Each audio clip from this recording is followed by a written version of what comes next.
Man, welcome back to the Kango Kitchen. Yes, you are now back mixing it up with the Kango chef.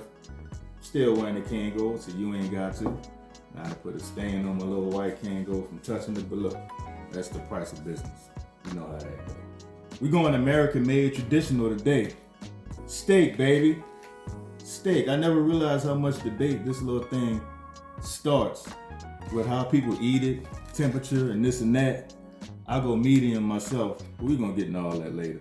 Vegetarians, you're welcome to stay. You're welcome to stay and just enjoy the show, but I don't know, man. Like I said, we talking steak. So, you know, yeah. Let's move on. Now, I like to rinse off my meat. Some people don't. That's a cultural thing I'm starting to learn. It's kind of funny, but, you know, people gonna do what they do, and they gonna do what they don't. I'm gonna move on from that one. Let's season this bad boy up, man. We're moving too fast. Before we season, get your fork. My wife taught me this one. Get your fork or something like that. Chop that thing up. Put some holes in it. Put some holes in it, because, man, when you, ingredients mean in. You want it in there. You want everything to sink in. So stab it. Make sure it's dead. I don't hear nothing moving, so I think we can roll on with it. Basic seasoning, salt, pepper. Sometimes I get a little extreme. I go Italian seasoning and lemon pepper and all that.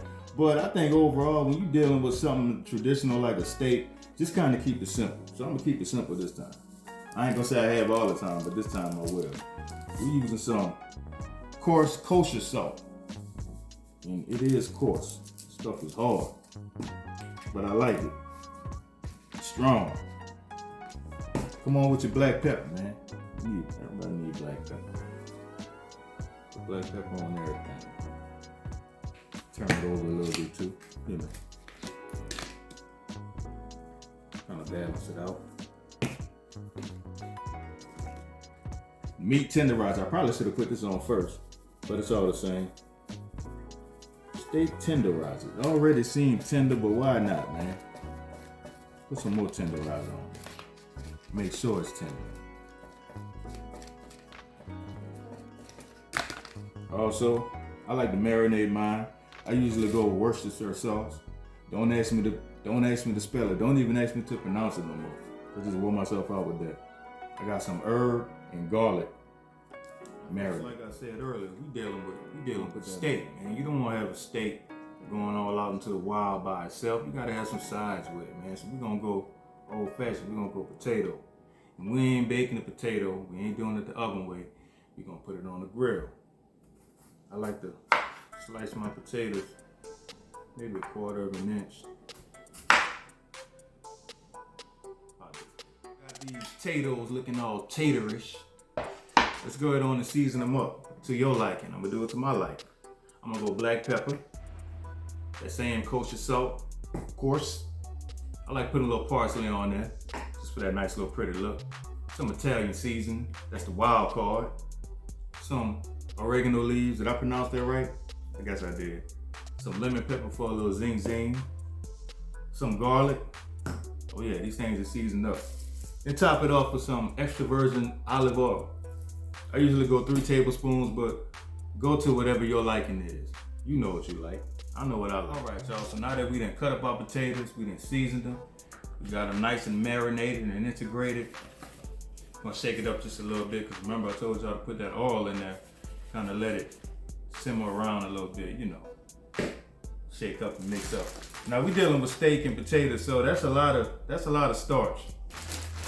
Let's get some green up in there, nice little vegetable medley, little veggie tables. Okay, we got, you know, broccoli, carrots, squash, nice little mix. Let's go put all this stuff on the grill, man. Let's get our burn on. How about that? So folks, the main question of the day was to griddle or to grate. I usually go with the regular grates, but I'm gonna go with the griddle this time. Obvious reasons, you know, the potato be falling out through the grates and all that. So I want some space for that. And the steak, of course. I'm gonna pre-treat it with some olive oil cooking spray. How about little bit of butter. The butter on there, man. Get it nice and slippery. We ain't gonna make this difficult. This is everything in action. Got the potatoes doing their thing. The steak over here.